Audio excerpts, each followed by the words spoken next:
From the shoulder or the joining allowance, then I'm coming down by 7 inch. Okay. I want at this center front we added 1.5 inch for the our button. Yes, we added 1.5 inch for the button. So I've already used half inch to turn my facing or the neckline. So we are now left with 1 inch. I'm now marking out that 1 inch out because I want it to overlap each other by 1 inch. So from that 1 inch, I'm marking, first of all, I mark 2.5, but I later reduce it to 2 inch. I reduce it to 2 inch. Okay. These are the tiny piece I will be using to create my design. So the length of this tiny piece is 3.5, while the width is 5 inch. Okay. So at this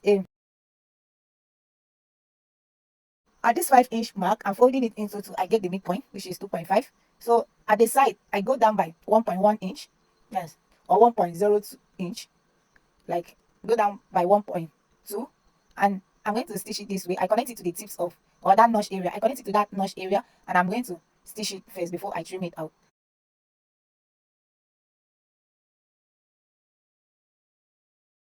Guys, so after stitching, I'm actually trimming it out. After trimming out, I will flip it to the right side and top stitch. At this point, you can choose to iron it first before you top stitch, but I go ahead and top stitch it. Top stitching it this way, you're going to be very careful of it so that it will come out very neat. So I'm going to repeat it, the same thing on the other side.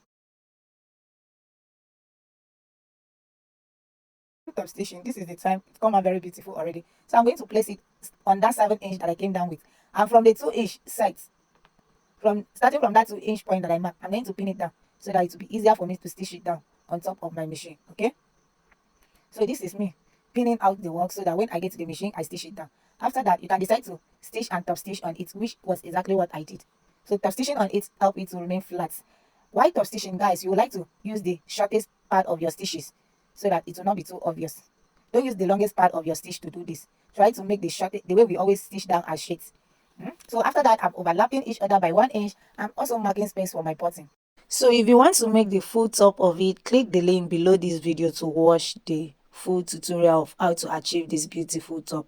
Detail tutorial of it. Please use the link below to watch it. I love you all. Bye.